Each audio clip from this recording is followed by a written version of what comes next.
Okay, good afternoon. She is for Refuah Shlema, Yehuda Chaim and Esther Sarah, Refuah Shlema.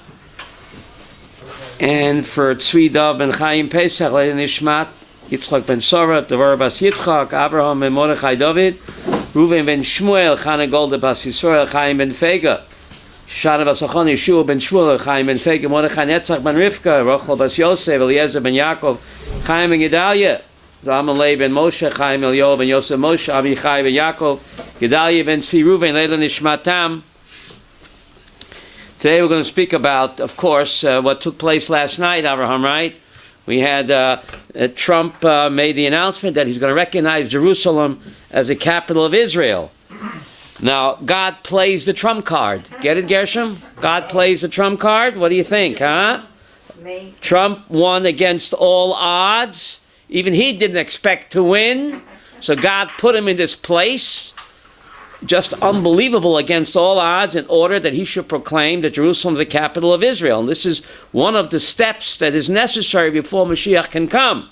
So God is putting, Gershom, all these pieces in place, the jigsaw puzzle.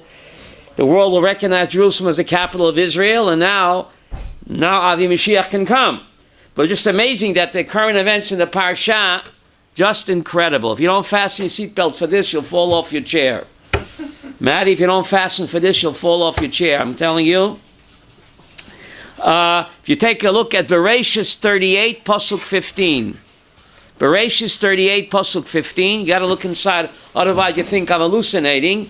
Where what Trump did last night is actually contained in VaYeshev 38, 15. What do I mean? 28. VaYeshev 38, 15.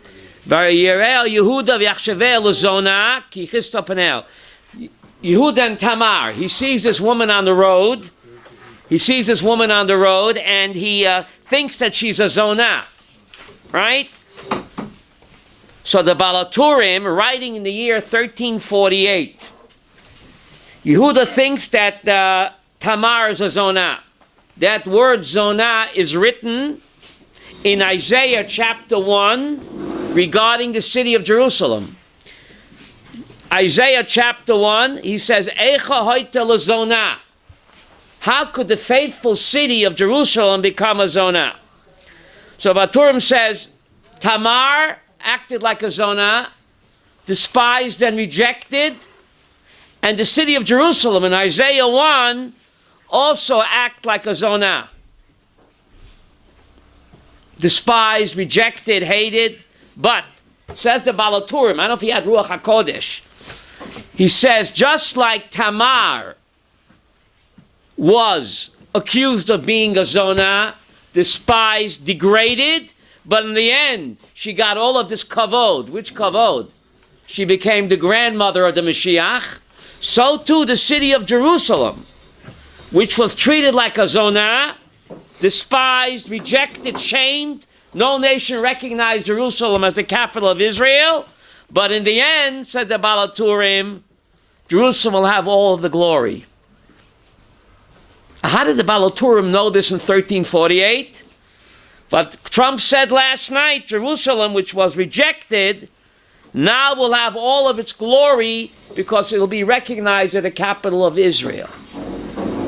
So I don't know if Trump knew this Balaturim, Gershom, but when Balaturim wrote this in the year 1348, Jerusalem was not respected. Jerusalem's a backwater. So here you have an incredible, no coinky dinky, where the Parsha speaks about current events. In the words of the Balaturim, just like Tamar was a zonah and got all of the covet, Jerusalem in Isaiah 1 is also called a zonah, but in the end, Jerusalem will get all of its glory. And like last night, Trump mentioned that word, Jerusalem finally has all of its kavod. Now what's even more amazing, Trump made the announcement when?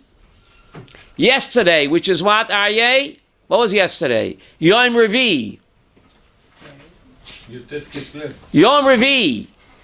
This Parsha of Yehuda and Tamar, which section of the Torah is it read? It's Revi. Aryeh.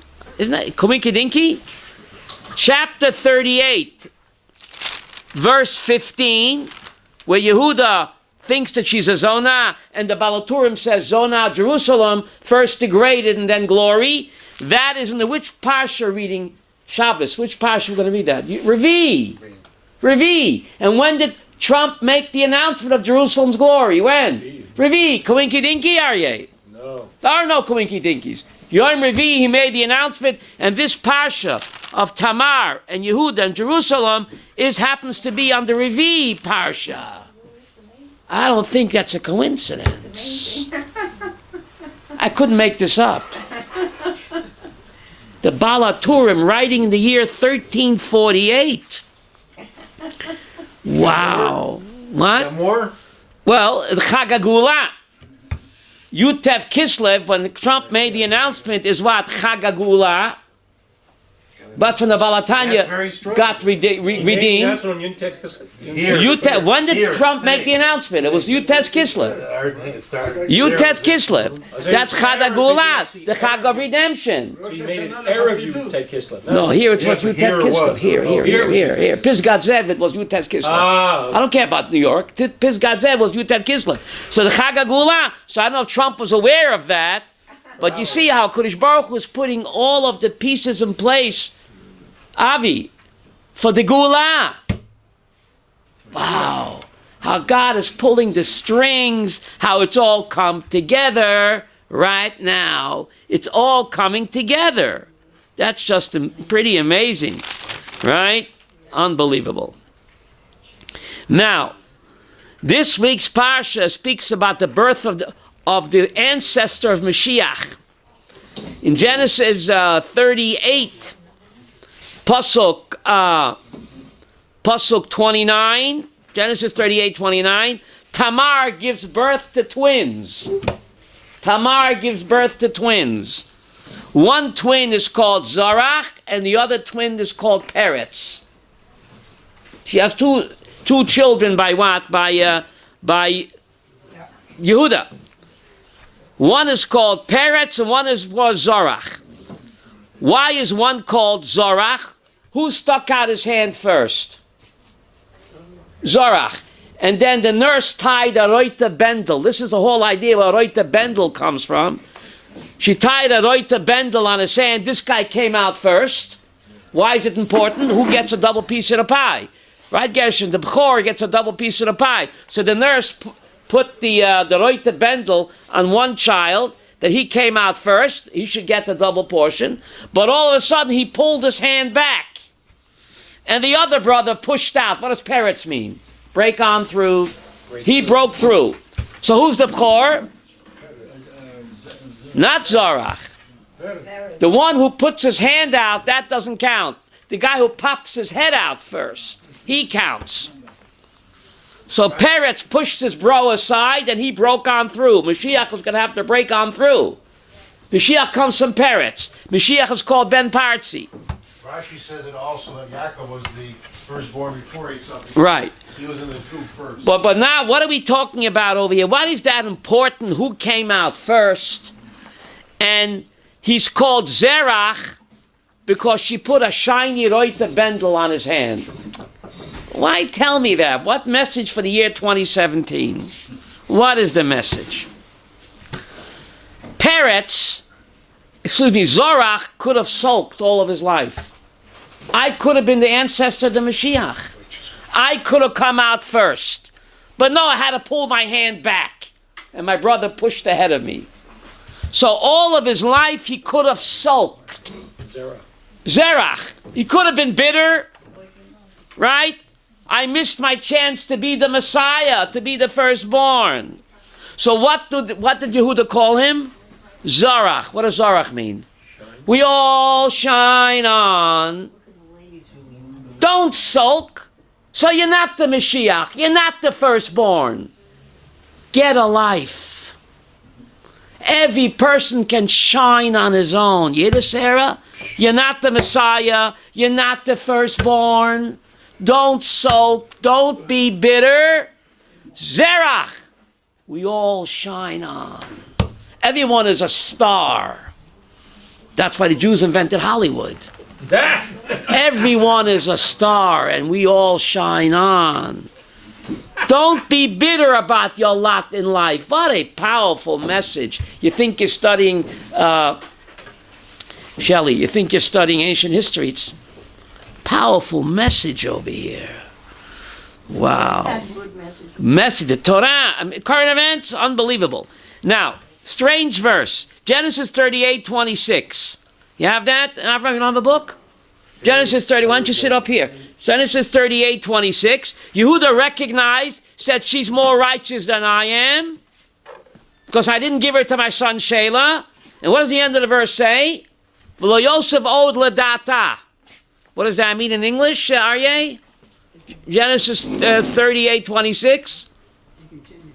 What? V'lo Yosef od ledata. What does it say there? Yeah, in the end of the verse. He had no further relations. He had no further married relations with her. That's what English says, right? That's what the Art Scroll says. Rabbi Yaakov Sinai, the Art Scroll says that. Bereshis 38:26. Vayake Yehuda. How does it say in English? Well, Yosef vod. Right, but the end of the verse in English. Well, Yosef vod ladata. How do you have that in Hebrew? Again, no more. He what? He was not intimate with her anymore. He was not intimate with her no more. Says Rashi, one sage says he was not intimate with her no more. And the other sage says, loy posak. He never stopped being intimate with her. Sarah, I'm confused. Was he intimate with her or he wasn't no more? And what difference does it make? And what difference does it make for the year 2017? Why should I care? Sarah, fasten tight for this one. We know when two sages disagree in the Talmud, Aryeh, Elu v'elu divrei Elohim chayim. They're both right. One sage says he no longer had married relations with her. And the other sage said he couldn't get enough of her. How could they both be right? And why should I care, Maddie? Every marriage is like that. Sometimes you feel you can't get enough of each other, and other times you feel you don't want to know each other anymore. It's not ancient history, Maddie. It's every marriage has its ups and downs. Sometimes you feel you cannot keep your hands off of each other. Lovey-dovey. But sometimes, Avraham, we just can't stand each other. Every marriage is like that. Two kinds of intimacies. Hmm? What? I said there's two kinds of intimacies. Yes. One is a physical, and the other is because he held her in such high esteem. Okay. So, But did he continue to have physical relations with her? Yes, he did. Or he didn't. He did. But sometimes he felt like he didn't want anymore. But that's every marriage is like that. Dr. Abramson, you agree with me? Every marriage is like that. Sometimes what? I can't stop loving you. And sometimes you feel, get lost. It's not a history lesson. That's the way it is. You have to accept that in marriage. You have to accept that in marriage. What powerful message over here. In this week's Parsha, Sarah, there are 4 words that changed world history. 4 words that changed world history. If it wasn't for these 4 words, we wouldn't be here. What 4 words? I'm glad you asked.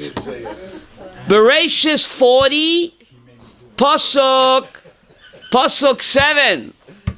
The devil made me do it now. Bereshis 40, Pasuk 7. 40, chapter 40, verse 7. A little background music, Aryeh. Joseph is in the dungeon, accused of rape. Who's his cellmates? Cell block, jailhouse rock. Who's the cellmates? The butler, and the baker. He's sitting in jail there. Got his own Taurus, being framed for rape. He's going to rot in jail. And he's sitting there with the butler and the baker, and he sees that they're having a bad hair day. He sees that they're very depressed and downcast more than usual. So, Maddie, if I was Joseph, I got my own problems, my own sorrows. Why should I care about these pagans that they have a long face? Got my own troubles. But Yosef Atzadik cares for every person, even a Mitzri in the dungeon. Why are you miserable? Tell me about it. Maybe I can help you. If he would have kept his mouth shut, Aryeh, and mind his own beeswax, what would have happened? He would have rotted in jail. The entire Middle East would have starved of famine, including his own family. But because he cared, even for pagans, maybe I can help you. He didn't mind his own business. Madua panechem roim hayom. 4 words. Why are you so depressed today? Tell me about it. If you get it off your hearts, maybe you'll feel better, you know? And because of that, he said that. The butler and the baker gave him the dream. He interpreted the dream positively for the butler. And the butler remembered, oh, gee whiz, that Hebrew kid. And this got the ball rolling because he was concerned. The butler mentioned him to Paroi. He became the melech, the viceroy of Egypt, thereby saving not only his family from famine, but the entire Middle East because of one small act of chesed. Now, Gershon, fasten your seatbelts for this. The first Rashi in Parsha is VaYeshev. Rashi quotes Ovadia that Beis Yosef lahava. Yosef, the house of Yosef is a flamethrower. Rashi quotes Ovadia that we read last week of Torah, that he compares Esav to stubble, and the house of Yosef lahava. Lahava means a flamethrower. Then Rashi says something strange, Sarah. Ovadia calls Beis Yosef a flamethrower. And Rashi says, Nitzotz Yotze Yosef. A spark goes out from Yosef. Rashi, take a pill and lie down. Ovadia calls Yosef the flamethrower. And why does Rashi call him a Nitzotz? What does a Nitzotz mean? A spark. Rashi, you're fighting with the prophet Ovadia? Why are you calling Yosef a spark and Ovadia calls him a flamethrower? Please hear me well. Yosef ignited a small spark. He saw people depressed in jail, more depressed than usual. Why would I care? Take a walk. I got my own problems. He ignited a small spark. He asked them how they were. Maybe I can help you. And he helped the butler, and that ignited the whole flame. The flame of Yosef from a small act of chesed. We don't realize. You do a small act of kindness, you smile on somebody, you say, have a good day, don't have a bad hair day. You're igniting a spark. It can lead to a flame. Who taught us that, Avraham? Brother Joe. Brother Joe. What a message. Rashi's so profound. The prophet calls him a flamethrower, and Rashi says, but it starts with a nitzotz. This one small act of chesed, the 4 words that changed world history. If he wouldn't care, he would rot in jail, his father and brothers would starve to death, the whole Middle East would have perished with famine. What is our tafkid, Sarah? What's the message here? Our message, says the Vilna Gaon, is to cheer up and give simcha to every human being. The Vilna Gaon said that. We were put here to cheer up and give simcha to every human being. Some people just like they can't smile. They're like constipated. It doesn't cost any money to smile. You smile on somebody and he's having a bad hair day. You ignite a nitzotz. Can turn his life around. You never know. Who taught us that? Brother Joe. What a message. People think they're learning ancient history, Aryeh. Eze messer over here. What kind of message? Again, Vilna Gaon says our tafkid is to cheer up and give simcha to the zulat. How do you say zulat in English? To the other. Not just Jewish people. These pagan Egyptians were not Jewish. And look how Yosef cared for them. Maybe I can help you. Sarah, I see you're having a bad hair day. Tell me about it. What a message, yes? And at the same time, Yosef was criticized for depending on... Ooh, I'm glad the man hit a grand slam. Ooh, he hit a grand slam. To cheer him up, but don't depend on him. 1 minute. 1 minute. Current events in the Parsha. The end of the Parsha. VaYeshev 40. So he says, listen to the butler, listen, when you get out of here, remember who did you a favor. Remember me, right? When you get out of here. What happens? VaYeshev 40, verse 23, Aryeh. What does it say there? VaYeshev 40, verse 23. Yeah, in English. VaYeshev 40, verse 23. The butler didn't remember Brother Joe, and he forgot him. You have that, Sarah, no? Yet the chamberlain of the cupbearers did not remember Joseph. And he forgot him. But he forgot him. So Rashi says something very strange, Rabbi Abraham. Because Yosef put his trust in the butler, therefore he had to spend an additional 2 years in jail. Do you understand this? No. I don't. Remember Hurricane Katrina? And there was another recent hurricane in Florida, Maddie, what was it called? Sandy, thank you. Sandy, and then Sydney. There are a lot of hurricanes recently.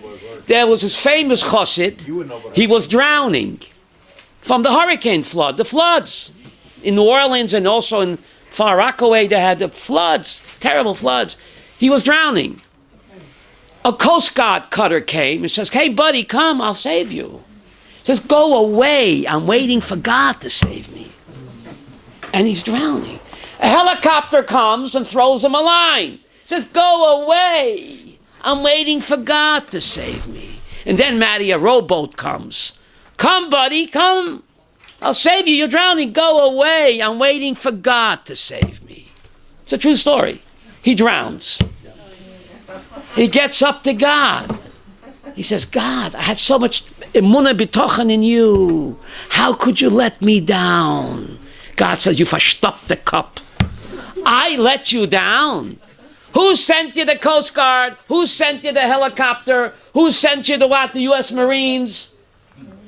God works through human agents. Why was the butler there? Coinky dinky that he was there. What do you want from Brother Joe? Rashi's so profound. Current events. Look what Rashi says. Rashi quotes a pasuk in Tehillim Mem. Ashrei hagever asher sam Hashem miftacho. Fortunate is the person that makes God his trust, v'lo yipon el rahavim, and he doesn't turn to the arrogant. That's Tehillim 40. Rashi should have stopped right there. But Rashi goes on, Rabbi Avram. V'lo yibotach al mitzri. Rashi's so profound. If the butler was from Puerto Rico, or from Thailand, or from Vietnam, kol hakavod. Why is he there? Connie, God works the human agent. But he's a Mitzri. You expect a toiva from an Arab? You expect any kindness from an Arab? They'll always stab you in the back. Rashi is not PC. It wasn't that he asked the butler. It was he asked the Mitzri. You expect any favor from a Mitzri?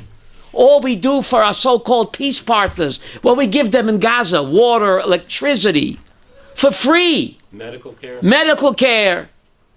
Free. And how did they repay us? With rockets and incitement. Current events. Rashi's so profound in the year 1040. That's why Brother Joe was taking for task. Brother Joe, you're smart. You expect any favors from an Arab? Asking them for favors worse than doing nothing. Look for someone from Puerto Rico. Rashi's so profound, Avram. You think that your goodwill gestures will change anything? The more goodwill you show them, the more they hate you. Abu Mamza couldn't last a day without the IDF. He couldn't last a day. Hamas would knock him off in a day. He owes his life and everything to the IDF. And how does he repay us? With incitement and murderous anti-Semitism. Abu Mamzer, the so-called good Arab. Rashi, so current event, Rachmiel, so current event, it's just unbelievable. Who are you expecting Toivus from? Who are you expecting favors from? Don't rely on the PLO. Fool's paradise. Goodwill gestures. Wow. I mean, Rashi is so unbelievable how, if only our fearless leaders would study Rashi, we wouldn't be in the mess that we're in. I got a question. Yes? Sarah, when the messengers came to Abraham, Right. they told Abraham was going to have a baby, right? Right. And Sarah overheard that. Right. She laughed because she didn't believe it. Right. They say that she didn't believe it because the message was coming from 3 Arabs. That's what she thought. Figured it would be coming. So there we see, even if it's from an Arab, we still have to... No, you can accept the bracha from an Arab, but don't expect a toiva. Isn't it the same thing? What's the toiva? They give you a bracha, you say, Amen Yechen Rotzain. But to expect a favor from them? Unbelievable. Now, more current events, and this time we're going to focus on the Parsha, current events on the Parsha. Bereshis 37. Bereshis 37, verse 15. Okay? So Yosef goes looking for his brothers. He gets lost. Bereshis 37, 15. A man found him and he's lost in space. And the man asked him, repeat, what are you looking for? That's what it says. The word lamor seems to be redundant. It doesn't belong there, Yehuda. I don't think so. A man found him, he's lost, and the man asked him, repeat, what are you looking for? So he says, I'm looking for my brothers, right? The word lamor, Maddie, doesn't seem to fit there at all. And what do I care what a man asked him 3,700 years ago on some lonely road outside of Nablus? What is the message? Yosef HaTzadik is about to undergo terrible suffering, terrible trials and tribulations, and he might fall into despair. He might lose himself and think perhaps what? There's no hope. Maybe no one's in charge. So the Malach tells him, Lamor, keep repeating to yourself. When you're undergoing trials and tribulations in life, who doesn't? Keep repeating to yourself, Ma tevakesh. What am I looking for? Keep your eye on the prize. What's the prize? Eternity. Olam haba, life after life. If you stay focused on the message, you keep repeating to yourself, what am I aiming for? This world is only a temporary passing through.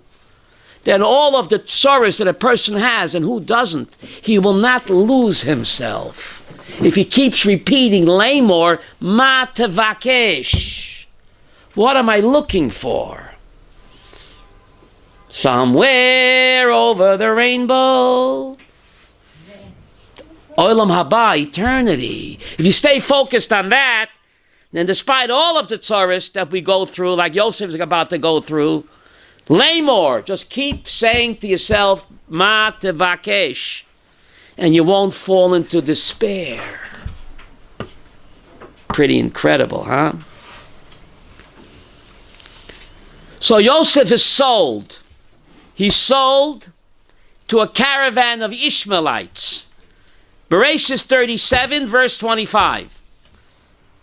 The brothers sit down to eat, and they sell him to a caravan of Ishmaelites. Bereshis 37, 25. And what are they carrying, Sarah, in their saddlebags? They're carrying incense and peppermints, and they're carrying Chanel number 5 and sweet-smelling spices. Dr. Abrams Rashi says, why should I care what they're carrying in their saddlebags? Maybe marijuana. I don't know. What's the difference? Says Rashi something incredible. Why tell me what they're carrying? Rashi says, normally, what do Arabs carry in the caravan? Naft. What does naft mean? Kerosene, tar, and other noxious fumes. But this morning, Muhammad woke up and he said, you know what? Today we're not going to carry a tar and what? And feathers and what? And kerosene. gee, I'm going to carry Chanel number 5.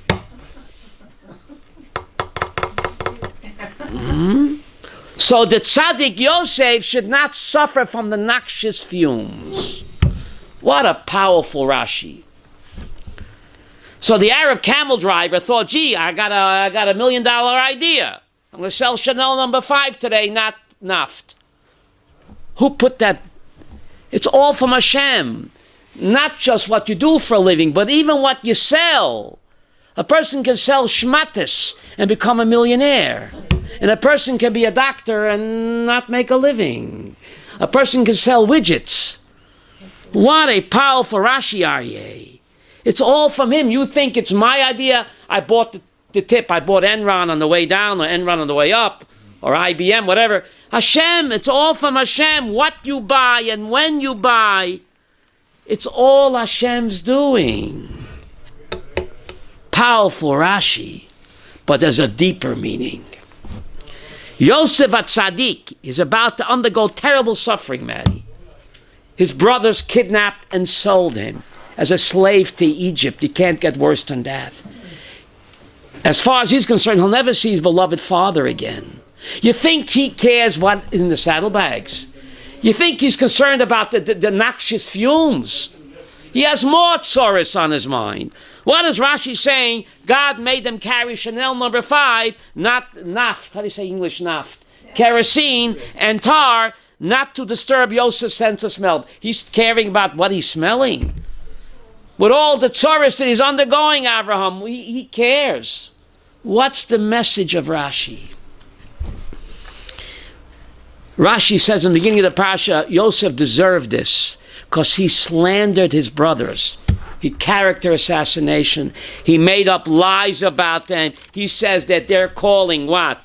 The sons of Bill and Zilpah slaves. So what happened?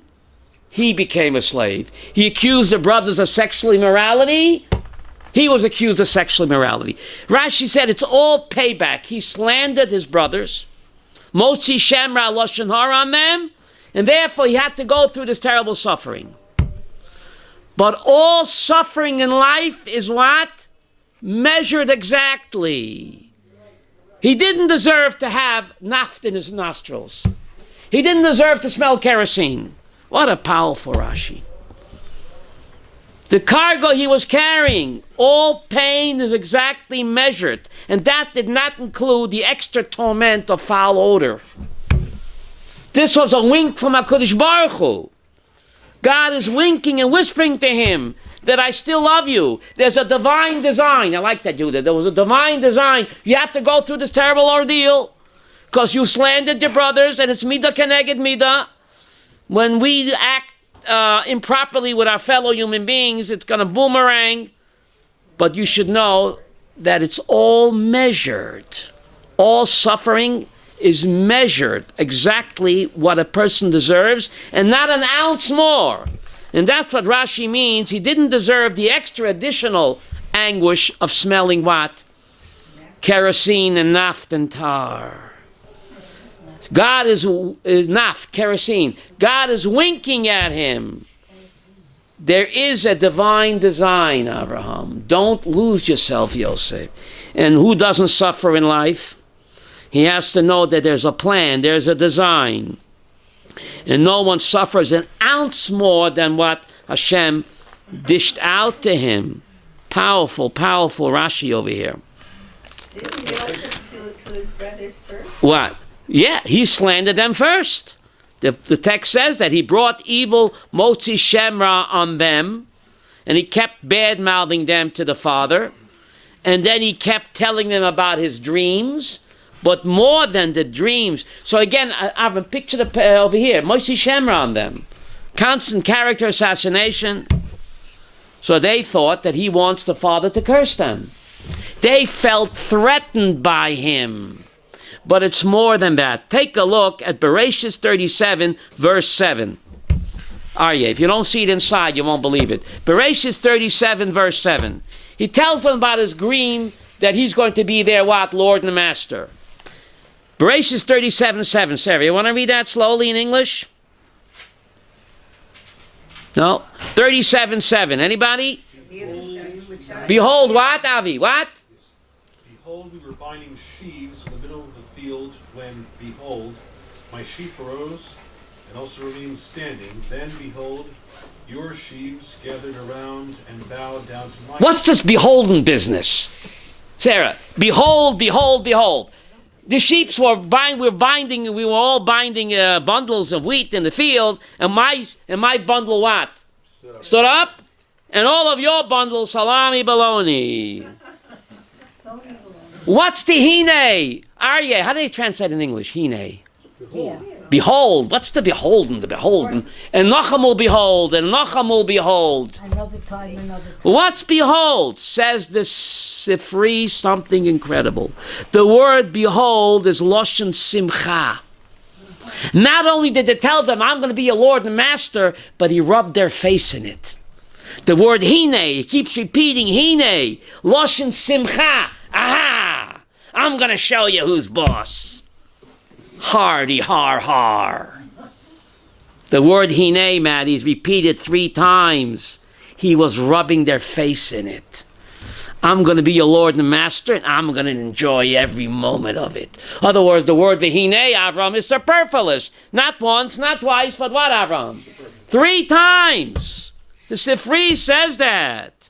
He was not so innocent, slandered them, rubbed their face, and then he comes after them.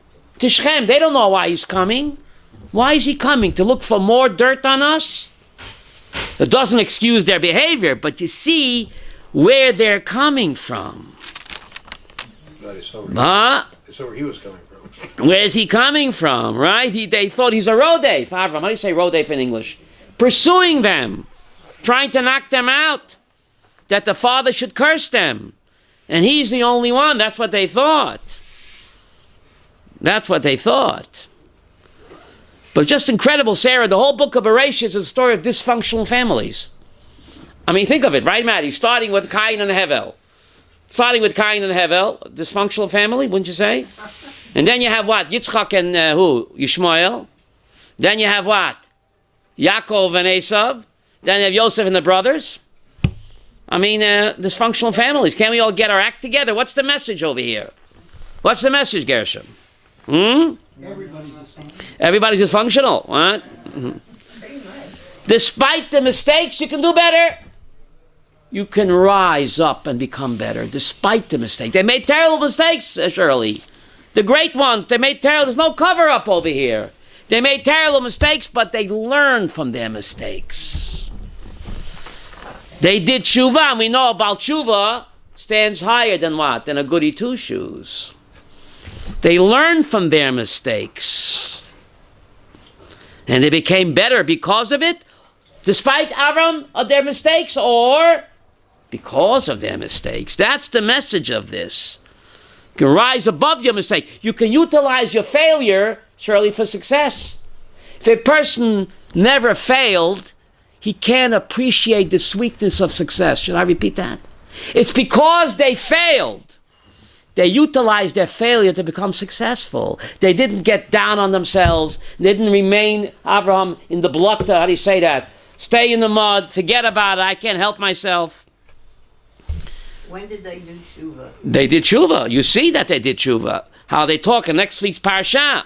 Aval shemim anachnu, we are guilty. They keep beating up on themselves. And they beg Yosef for mechila. Next week's Parsha, stay tuned. This way you have to come back. Oh, next Thursday there's no class.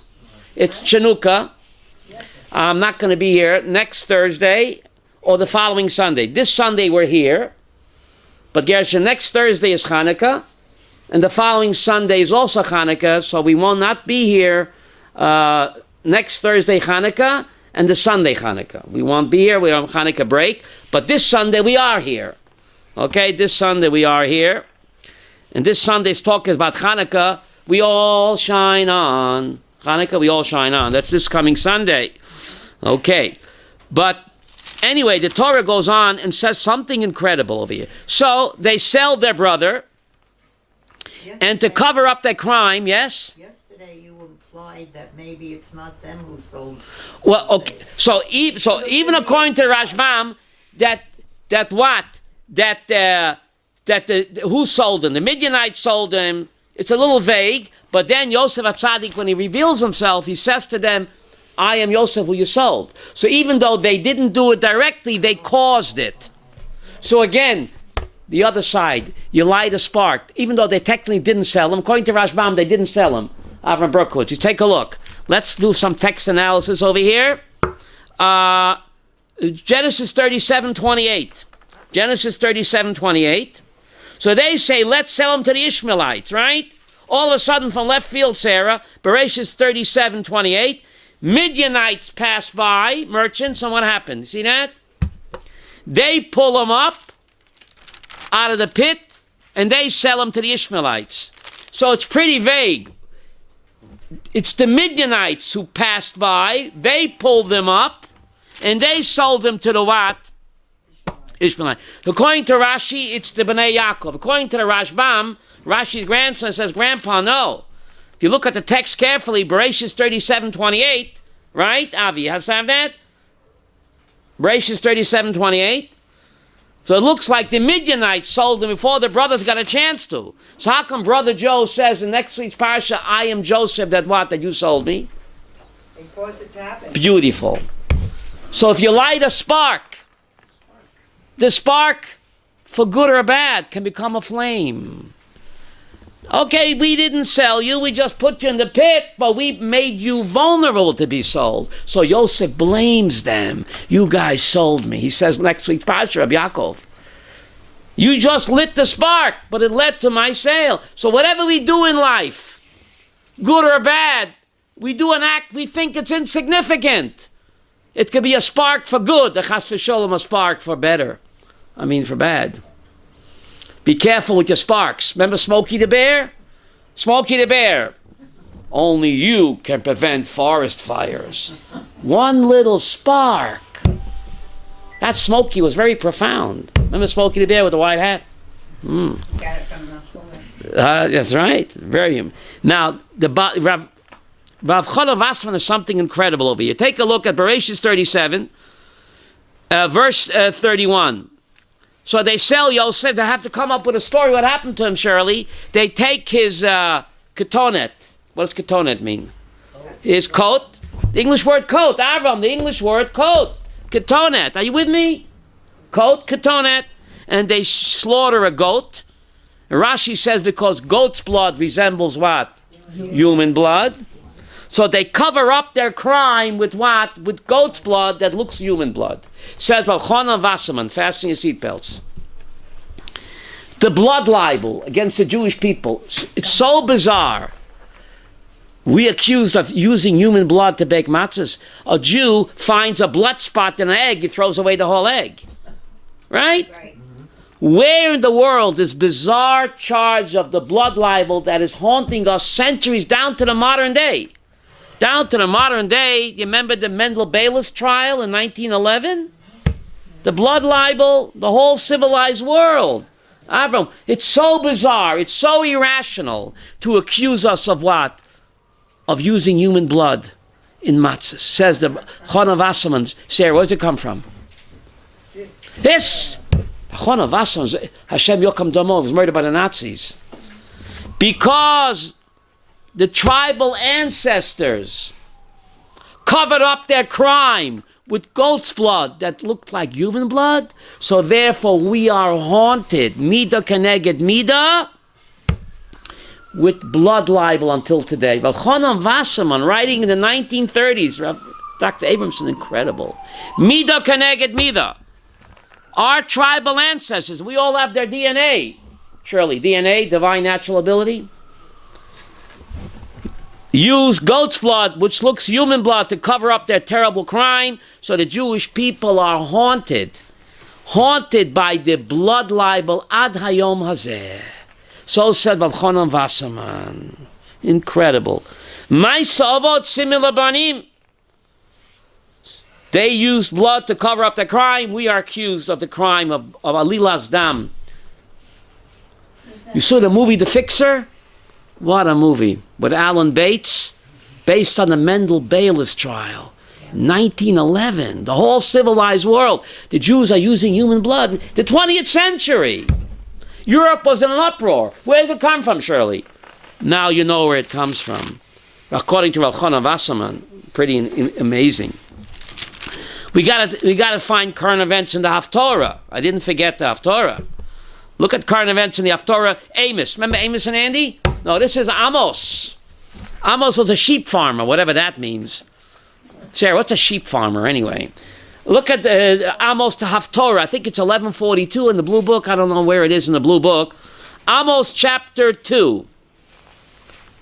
Okay, anybody with me? Amos chapter 2 in the Haftorah VaYeshev. Thus says Hashem, for 3 sins I will forgive, but for the 4th sin I will not forgive. For selling the tzaddik for money and using the money to what? To buy shoes. Who's the tzaddik? Yosef HaTzaddik. They took the money and they bought shoes. The Zohar HaKodesh says, Aryeh, when did the sale of Joseph take place? On the day that's going to become Yom Kippur. What do they do with the money? They bought shoes. So therefore on Yom Kippur, what do? We take off the shoes. It's a tikkun. Zohar HaKodesh says. That's where it comes from. Now you know, glad you came today. The sale of Joseph took place on Yom Kippur, says Zohar. They bought shoes, so as a tikkun, we take off our shoes on Yom Kippur. But anyway, what's the prophet saying over here? For the 3 cardinal sins, God says, I'll forgive you. But for the 4th sin of acting this way to a brother, for sinat chinam, I won't forgive you. And what does the prophet mean? And the Gemara in Yuma tells us that for the 3 cardinal sins, Sarah, the first temple was destroyed for 3 cardinal sins, but that destruction only 70 years. After 70 years, the Jews came back and rebuilt the temple. So it looks like God forgave us for the 3 cardinal sins because, what, Abraham? We did tshuva, we came back after 70 years. But the second temple, says the Gemara in Yuma, page 9, we were not doing 3 cardinal sins. We were only doing sinat chinam. And that's not 70 years exile, Aryeh, that's 2,000 years. Chofetz Chaim says, if versteht nicht. How could the 3 cardinal sins, how could sinat chinam be worse than the 3 cardinal sins? Prophet, what are you talking about? So Chofetz Chaim says, for the 3 cardinal sins, who doesn't know it's a sin? Who doesn't know adultery is wrong? Who doesn't know that murder is wrong? What do they say, Yehuda? The spirit is willing, the flesh is weak. The spirit is willing. Spirit is willing, flesh is weak. So after 70 years, they realized that adultery and idol worship is wrong. So after 70 years, they did tshuva, so Hashem allowed them to come back. But sinas chinam, hatred to a brother,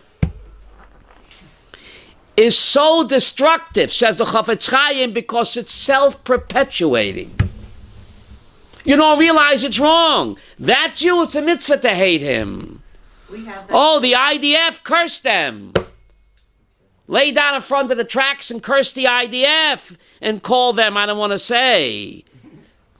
It's better not to talk. Sinas chinam is so destructive, says the Chofetz Chaim, surely it's self-perpetuating. That Jew, it's a mitzvah to hate him. So they never do tshuva, unlike the 3 cardinal sins. So therefore, 2,000 years later, we're still selling our brother. By character assassination, by hatred, by throwing rocks at them and calling them names. Fellow Jews are supposed to know better. Nebuch. So you see the Haftorah is current events. Pretty incredible, right? The current events in the Haftorah. In the Haftorah, current events, right? So we have to realize to get rid of the sinat chinam and forget about Hanukkah. This Parsha always read around Hanukkah time. Here you have a civil war. Yosef against the brothers, brother against Joseph. Wasn't Hanukkah a civil war? Yeah, we forget that. It was the Hellenists against the Maccabees. It's a civil war. We like to shove that under the rug. But it was a civil war, the Maccabees against the Hellenists, and here you have Yosef and his brothers. The civil war. We are war stone enemies, surely, right? So this Parsha of the war of Yosef against the brothers, it always falls out Hanukkah time, which we forget was a civil war, unfortunately. Now, I cannot leave without getting in a song over here. Take a look. I got to sing this song. the last verse in the Haftorah. Aryeh sha'ag mila yira, Hashem diber mila yinaveh. What does that verse say? Sorry, I have the last verse of the Haftorah. In the jungle, the mighty jungle, the lion roars tonight. The lion roars. Who would not fear? What is the lion's roar? The voice of prophecy. Roars like a lion in the Navi. They tell the Navi, shut up, we don't want to hear you. Right? Shoot the messenger. So the Navi says, Hashem's voice is roaring in me like a lion in the jungle. Remember that song? You're too old. Sleep. The lion sleeps. The lion roars tonight. Oh, roars tonight. Okay? So we have to know Kodesh Baruch Hu is the lion Kaviyachol that is roaring at us. Stop hating each other. Bury the hatchet, but not in each other's back. Right? Right. So have a wonderful Shabbos. We have a class on Sunday at 2 o'clock. How the light of Hanukkah continues to, we all shine on. Thank you very much.